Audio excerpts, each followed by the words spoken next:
Welcome back to Y Recorder, the Y Recorded edition. We're gonna find out how good a broken Y recorder can sound.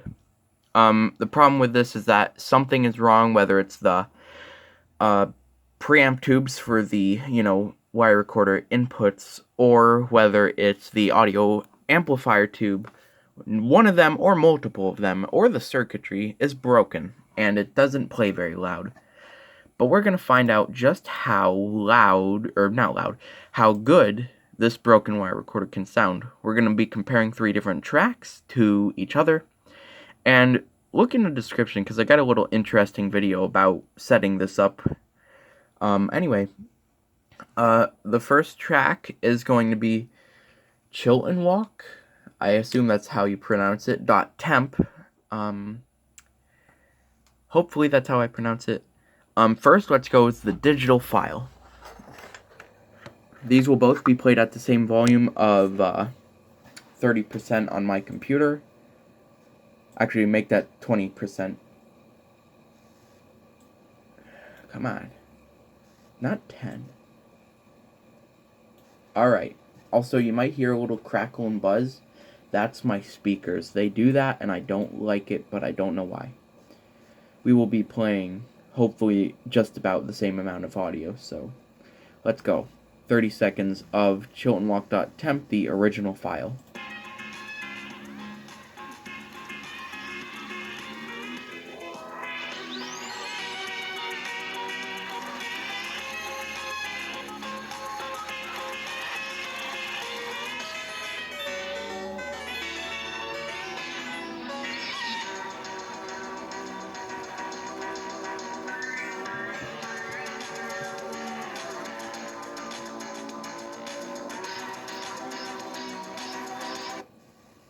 Alright, that was 30 seconds of the original file. Now let's play a very similar 30 seconds of the Y recorded edition.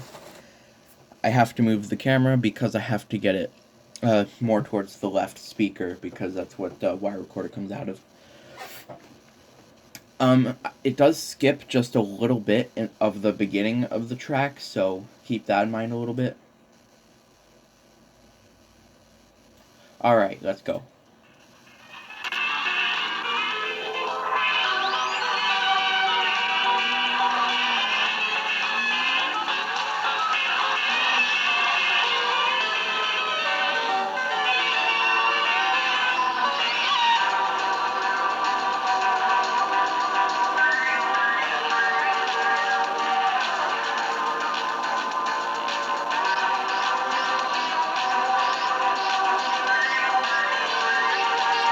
Alright, and that's the Y recorded edition. They sound very similar in quality. Only difference is on the Y recorded edition there is 0 bass. And that's because I did that on purpose, because I have to play this, or when I'm recording this, I have to have my amplification circuit at maximum volume on my device and on the Y recorder.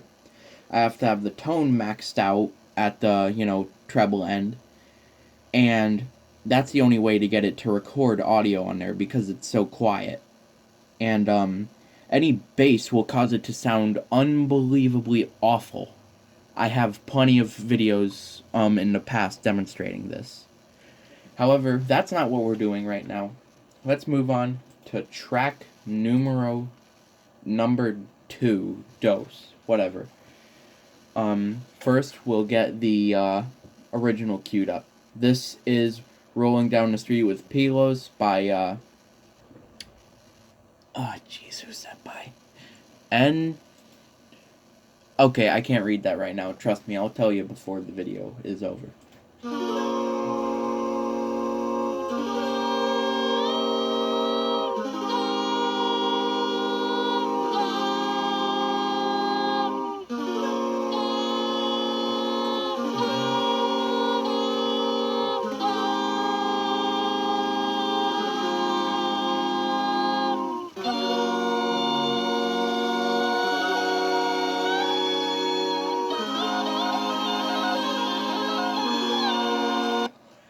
Alright, that was 30 seconds, even though it would have ended very shortly after. I just figure 30 seconds of each.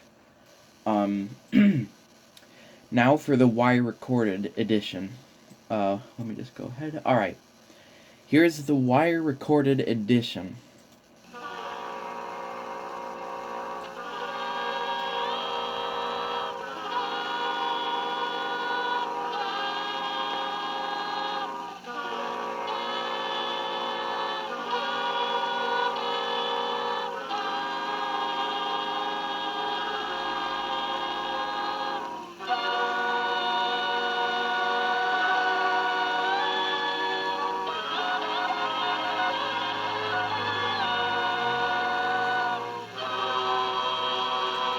Alright, I'm gonna assume that was 30 seconds because I wasn't paying the best attention. You notice that crackling noise. That's because of the bass. This is a much more bassy song. Even though I had the treble maxed, it still retained a lot of the bass. Now for the third one, let me just see who that's by real quick. Alright, it's NTGM 889 or 009. I can't read it because the bar is in the way, but it's NTGM 889, I assume. Yeah. Also, chillandwalk.temp was made by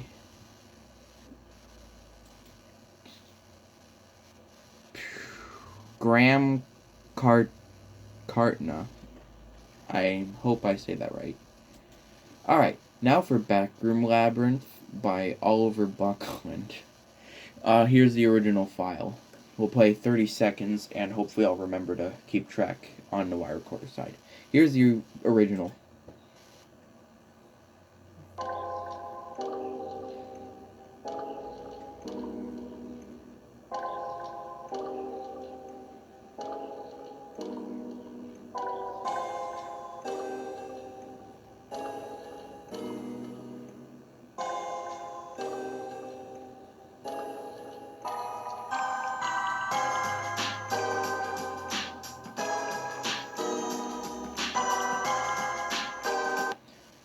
Alright, that was 30 seconds.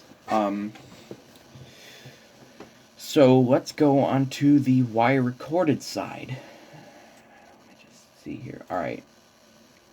Now this is going to sound really bad because of, I already see, based on the audio pattern described here, that it's going to be wicked quiet. So here it goes on the wire recorded side.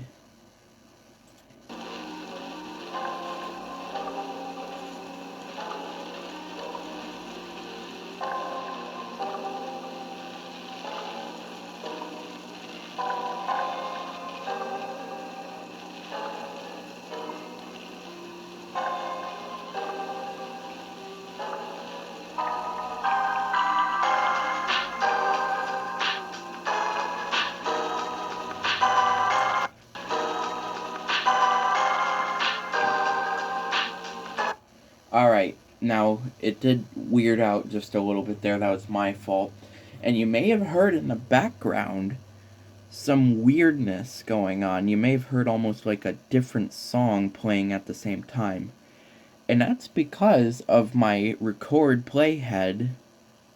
The erase part doesn't seem to be doing its job as well as it used to, because that noise you heard was the original track that was on here before I recorded over it. If you're curious what that track is, I have the entire album uploaded. It's the only album I've ever did, so it should not be too hard to find. So that's that. Now, honestly, if it wasn't for that other track polluting this audio, it sounds surprisingly good. I'll play it a little later into the track just to see if it gets any better in terms of that pollution. Because I'm just curious now.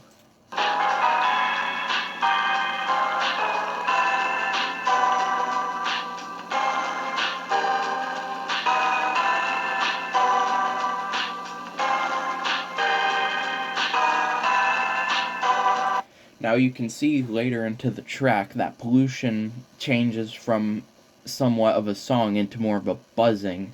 That's a lot quieter, but the track itself doesn't sound bad at all. It has zero bass, as I described earlier why, but it works. It's there. And it ain't too bad for a broken wire recorder. Some point I will get the tubes or knowledge required to repair this thing. Now I know this is not a great test at all. Literally not a good test at all. Because there's a ton of factors. There's my speakers. There's how much treble is on my speakers right now. There's recording factors, there's the microphone, there's YouTube. So what I'm gonna do is I have all three of the tracks shown and the original audio from the wire recorder linked in the description, so you can make your own comparisons. And one thing I'll say real quick about the wire recording. There's a second track on there. There's 4 tracks in that audio total, and the second track is one I didn't show in this because I couldn't find the original audio for the digital file. So that's why I didn't feature it in here. I'll give you a little sneak peek. But it's not nothing special. It's just a song. It sounds pretty good even on here.